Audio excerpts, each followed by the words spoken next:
turabashuje cyane mu izina ry'umwami wacu Yesu Kristo. Muratuzwa na misiyoneri Kiza Benjamin, dukomeza nanone n'amasomo ya Bibiliya, ariko nanone incamake y'isezerano rya kera. Uyu munsi rero turi ku rindi somo ryacu rya gatanu, igitabo cyo kubara cyangwa se incamake y'igitabo cyo kubara. Umwanditsi w'igitabo cyo kubara ni Mose, umwanditsi w'ibitabo bitanu bya Bibiliya bibanza, ni nawe wanditse n'ibyo gitabo kiri muri ibyo bitabo aricyo gitabo cyo kubara. Yanditse kino gitabo rero hagati y'umwaka w'1440 n'umwaka w'1400 mbere ya Yesu Kristo. Impamvu rero iki gitabo cyanditswe, ubutumwa buri mu gitabo cyo kubara iyo umuntu asomye abona ari ubwa buri wese mu bihe byose. Kibutsa abakristo kurwana intambara z'umwuka izabera basabwa guhora barwana. Igitabo kivuga urugendo rw'Abisiraheli. Urebye ni igitabo kiteme hagati y'igihe Abisiraheli baherewe amategeko benda kwinjira mu gihugu cy'amasezerano. Muri iki gitabo rero hariho imirongo irusha iyindi, cyangwa se igarukamo, cyangwa se ishobora kugira ubusobanuro kurusha iyindi muri kino gitabo, ariyo twita imirongo fatizo. Kubara ibice bitandatu, umurongo wa 24 kugeza ku wa 26 haranditse ngo: Uwiteka aguha umugisha kurinde, Uwiteka kumurikishirize mu maso he akugirire neza, Uwiteka kurebe neza aguha amahoro.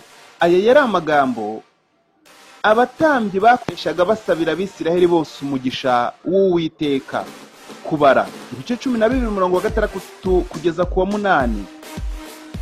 Niba muri mwe hazabamo umuhanuzi, mwiyerekwa niho Uwiteka nzamwimenyeshereza, mu nzozi niho nzavuganira nawe. Mugaragu wanjye Mose siko ameze, akiranuka mu rugo rwanjye hose, wowe tujya twivuganira n'akanwa kanjye neruye, atari mu migani, kandi ishusho y'Uwiteka ajya ayibona. Nuko ni iki cyabatinyuye kunegura umugaragu wanjye? Ahangaha ni igihe Miriyamu na Aroni bari baneguye Mose. Hanyuma Imana ibabwira aya magambo ishaka kugaragaza agaciro Mose yari afite mu maso yayo. Kubara ibice 14 umurongo wa 30 kugeza ku wa 34.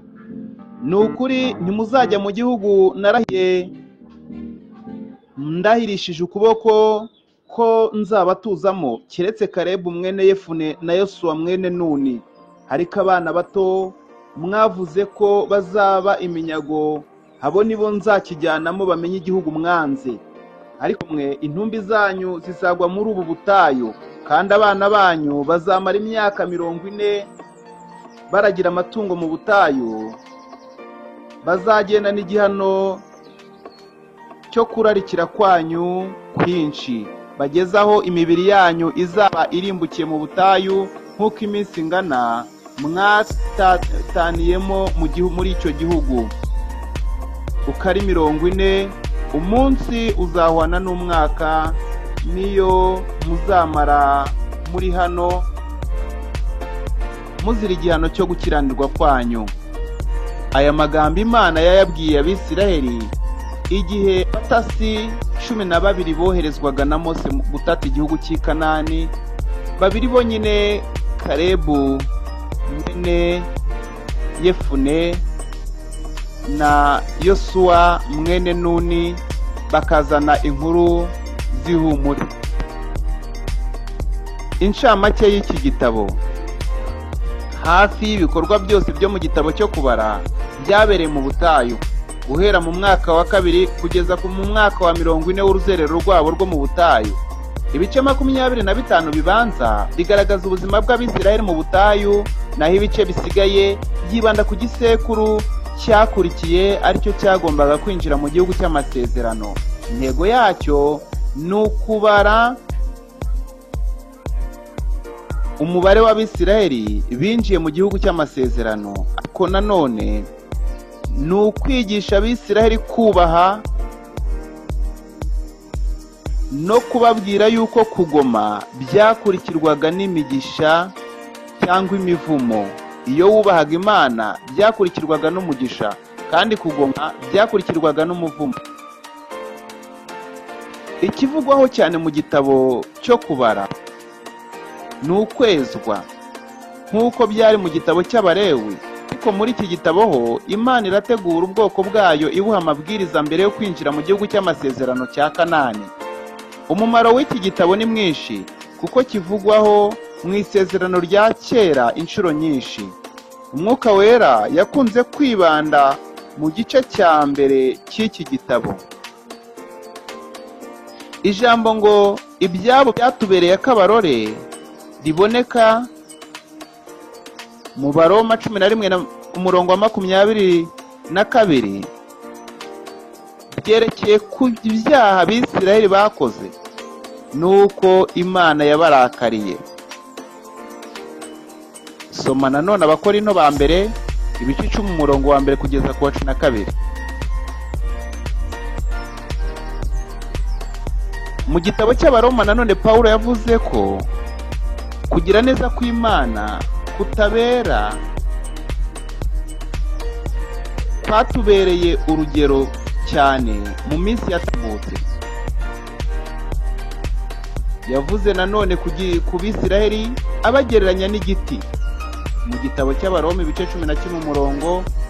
11:22.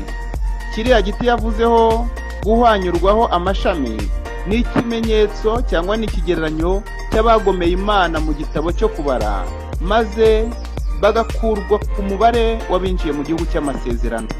Kugira neza kw'Imana kwabaye ku basigaye, yabahaye ibyo kurya n'ibyo kwambara kugeza igihe bagereye mu gihugu cy'amasezerano.